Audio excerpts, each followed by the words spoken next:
Hi friends, I'm Abby and welcome back to my channel. Today I'm going to be doing 10 short book recommendations. So these are all full-length books, they're not novellas or short stories, these are books, but all under 400 pages I think, all in the 300-200 pages range. And this is sort of in tandem with a video I did last year, which was my 10 big book recommendations. So the opposite of that, because for every big book, you need a short book.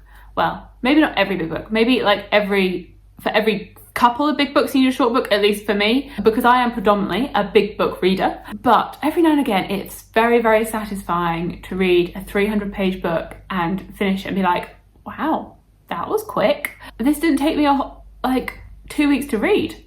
Wow, okay. So here are 10 of my favourite short books.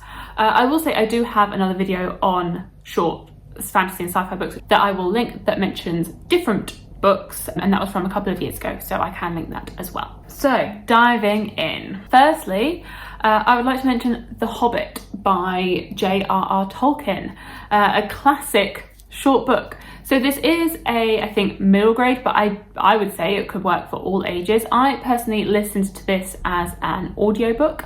Well, originally I listened to it with my dad narrating it to me, and then I moved on to the Andy Serkis narration when I reread it last year, 2021.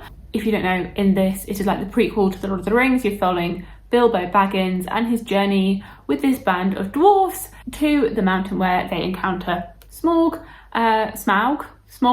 and uncover the treasure under the mountain. And it's a lot of fun. This is a lot of fun to read, and I would really recommend the audiobook. I think Andy Serkis does an excellent job narrating this story and this world, so much so that I think I flew through it.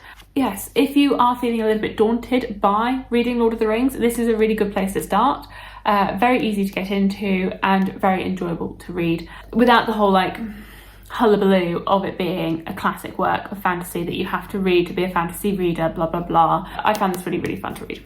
Changing things up a little bit, I also really like Midnight in Everwood by M.A. Kuzniar. This is a very wintry book. This is a nutcracker retelling, and we're following our main character Marietta in the 1900s in Nottingham, and she wants to be a ballerina there, but her parents do not want that for her. They want her to be in part of society. And at the start of the book, they get a new neighbour who builds dolls' houses and nutcrackers, and we follow her as she ends up entering into this other world.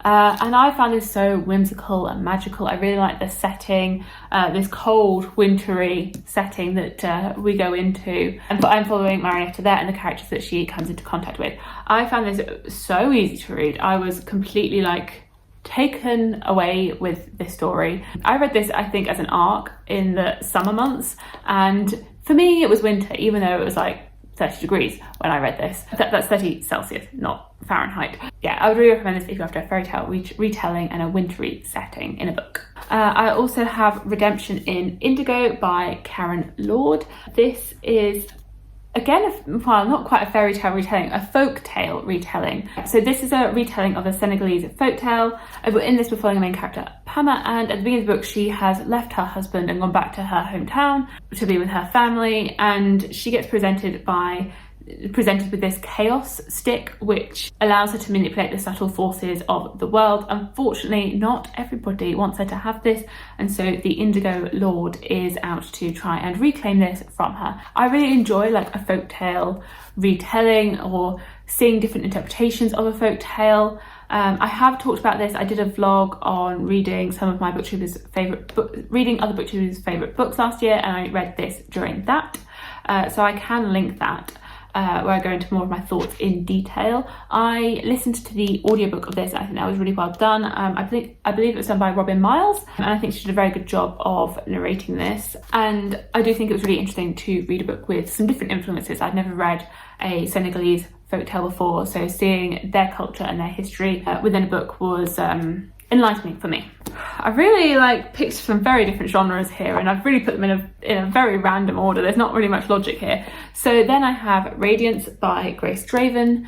This is a fantasy romance between a human and this sort of alien type well, fantasy creature. And this is a friends to lovers romance. It is set in like a fantasy world, but it is very much focused on their relationship and their cute, they're very quite cute relationship as they come together. So they are in an arranged marriage by their different kingdoms, empires, and they physically do not like each other. They do not find each other physically attractive. He sees humans as repulsive and she sees him and his people as repulsive as well, but they grow to form this friendship together, and then their relationship continues to blossom and they come to appreciate who they are and come to love each other as the book goes on. So I found the relationship really endearing. It was really cute to read about, and how they came to come together and overcome their differences. So I would definitely recommend if you're after a cute fantasy romance. Sort of in the same vein as fantasy romance, but this one is more of a historical fairy tale Regency romance. This is the second book in the Regency fairy tale series, the first book being Half a Soul. I would recommend the whole series. I do think though that 10,000 Stitches was my favourite, but they're all set in the same world following different characters, and it's a Regency style setting with fairies and magic. And in this we're following our main character Effie, who ends up making a deal with a fairy because she is in love with her employer. She is a servant in this house, and she believes that the son of her employer is going to be her husband. She loves him. She thinks he's the best person ever. So she makes this deal with a fairy that she will sew 10,000 stitches into his favourite jacket in return for him helping set her up with her potential love. And we follow her and this fairy and their dynamic and the sort of society's expectations in this household. And it was so like fun and cute to read. I really enjoyed how this combined the elements of the historical setting and looking at how people were treated at this time, women, servants, society's perceptions of different people, but also the cute romance and the sort of the magical elements that get interwoven into the series that you can't really take too seriously, but is a lot of fun to read. I also have a sci-fi thriller, The Echo Wife by Sarah Gailey. I don't really want to speak too much on this because it can get quite spoilery very quickly with this book, but it is a, I guess, real world setting, but with some sci-fi type elements and a thriller type plot. I do talk about this in like weekend reading sci-fi vlog, but if you enjoy genre blending stories which combine different elements, this one being sci-fi and thriller, I would recommend this. It is, as I said, set in our world, so it's not set in space, it's not that sort of sci-fi, it's sci-fi in the terms of like technology, and a technology that's beyond where we are today. But otherwise it does sort of feel like a modern setting. I will say there are some things that were definitely unbelievable that I just had to let slide. I was a bit like, is seriously nobody noticing these things?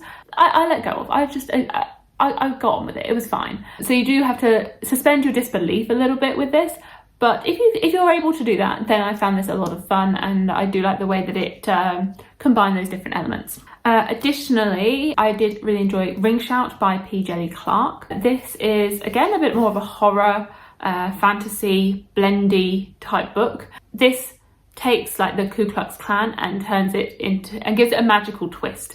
So if the Ku Klux Klan members were monsters and these people that are out to kill these monsters because these monsters are out to get them. I don't think it's my favourite P. Jelly Clark. I think my favourites are the Cairo novellas that he's done, but those novellas are not full stories, whereas Ringshout is pretty much a full story. But I did really like our main character in Ringshout and seeing how she deals with the different things that life throws at her, and how she is able to deal with this world and this society where the Ku Klux Klan have power and control and they are actually monsters. Then we have Nettle and Bone by T. Kingfisher. This is a sort of dark fairy tale but with humour. So in this we're following a main character, Mara, and her two sisters have been sent off to another kingdom to be married. So one was sent individually, she then died, and her second sister was then sent, and she believes that something quite sinister is happening in this kingdom to her sisters, but she doesn't have any power. She makes this deal that if she is able to perform 3 impossible tasks, she will be given the tools to be able to kill the prince and be able to save her sister. And it's seeing her on her journey of trying to complete these impossible tasks so that she can save her sister, and the fun and adventures that she gets up to along the way, and the people that she meets that form this band and this camaraderie. There is definitely some darkness to it, and the bleakness of, I guess, the world, these tasks, this quite evil prince. But there's a lot of humour in our band and the camaraderie that they have together. There are definitely some lines that made me smile and laugh a little when reading this. So there was definitely this level of humour that interspersed within this darker fairy tale type narrative. I really liked the scenes in the goblin market within this, and overall it was just very compulsively readable. Would recommend if you're after like a dark fairy tale but with some humour. One of my most recent reads that I'm hopefully going to be gushing about and continuing to gush about throughout the whole year is Emily Wilde's Encyclopaedia of Faeries by Heather Fawcett. In this, we're following our main character, Emily Wilde, and she is a leading researcher in fairies. She goes off to a rural Nordic island to investigate the fairies there, and she is accompanied by her academic rival, Wendell Bamblebee, and it's seeing their snarky banter as they grow in their relationship together, seeing the different fairies on the island, this bleak island, but these townspeople there, and the different fairy lore that I really thoroughly enjoyed. I really liked the relationships in this. I do have a full review of it, and I'm going to be recommending and gushing about it because I really thoroughly enjoyed this. It was cozy, it was romantic, I really liked the plot, I really liked the fairy atmosphere on this island, so would 100% recommend.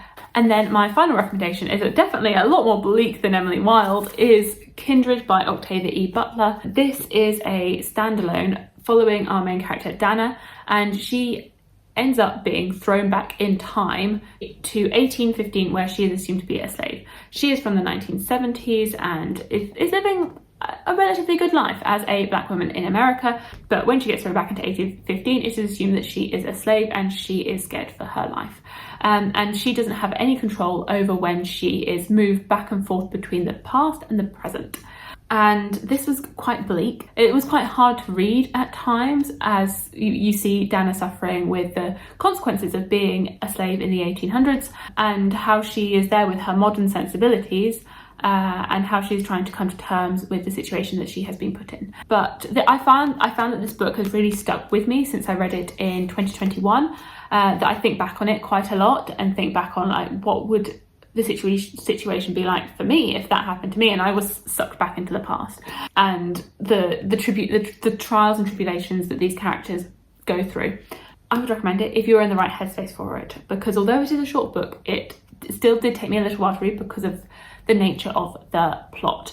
And I will say I enjoyed it, but it's weird to say that you enjoyed seeing someone suffer the way that she suffered. So there we go. There are 10 short book recommendations for if you're feeling a little bit burnt out on the long books and you want to intersperse them with some lighter, shorter reads, or maybe not lighter for all of them. If you're after some shorter reads, let me know if you have any short book recommendations for me so that I can start interspersing them between some of my larger reads. And thank you so much for watching, and I will see you in my future videos. Bye!